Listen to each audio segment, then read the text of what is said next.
அன்பான சகோதர சகோதரிகளே, நம் ரோசரி பிரேயர்ஸ் சேனல் தொடர்பான ஒரு முக்கிய அறிவிப்பை மிகுந்த தாழ்மையுடன் உங்கள் கவனத்திற்கு கொண்டு வருகிறோம். தயவு செய்து ஒரு நிமிடம் கவனமாய் கேட்குமாறு அன்புடன் கேட்டுக்கொள்கிறோம். நீங்கள் அறிந்தது போல நாம் தினமும் ஜெபமாலை வீடியோக்களை பதிவேற்றம் செய்து வந்தோம்.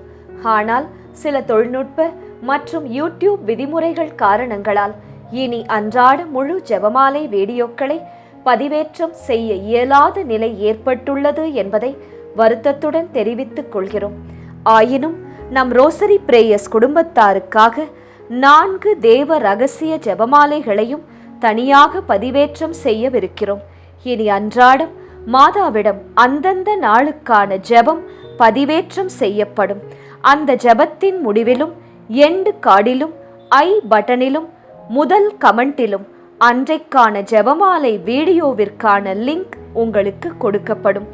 அதை தயவாய் கிளிக் செய்து வெற்றி தரும் ஜெபமாலையை ஜெபித்து அன்னையை மகிமைப்படுத்தி அவரின் மகனான இயேசுவிடம் இருந்து உங்கள் வேண்டுதல்கள் அனைத்தையும் நிறைவாய் பெற்றுக்கொள்ளுமாறு தாழ்மையுடன் கேட்டுக்கொள்கிறோம்.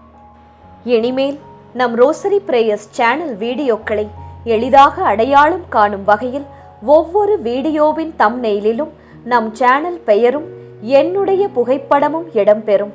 அதன் மூலம் நீங்கள் நம் வீடியோக்களை எளிதாக அடையாளம் கண்டுகொள்ள முடியும். இதில் ஏதேனும் சந்தேகம் இருந்தாலோ அல்லது எப்படி செய்வது என்று தெரியாவிட்டாலோ தயவு செய்து கமெண்ட்ஸில் எழுதுங்கள். நாங்கள் மகிழ்ச்சியுடன் உங்களுக்கு வழிகாட்டுவோம். நன்றி. தேவ அன்னையின் வணக்க மாதம் 3ஆம் நாள் ஜெபம். முத்திப்பேறு பெற்ற கன்னிகையே, எல்லா செல்வாக்குள்ள அரசருக்கு அன்னையானவரே, பட்ட பகலில் என்னை பார்த்தருளும், இருண்ட இரவில் என்னை காத்தருளும். ஜெபமாலை மாதாவே, நான் நின்றாலும் படுத்தாலும் ஆழ்ந்த நித்திரையில் இருந்தாலும் எனக்கு காவலாகவும் பாதுகாவலாகவும் வாரும். நித்திரை நேரத்தில் என்னை காத்தருளும். கன்னி தாயான ஜெபமாலை ராக்கினியே, என் கரத்தை பற்றி நான் உம் மகனோடு உறவு கொண்டாட செய்தருளும்.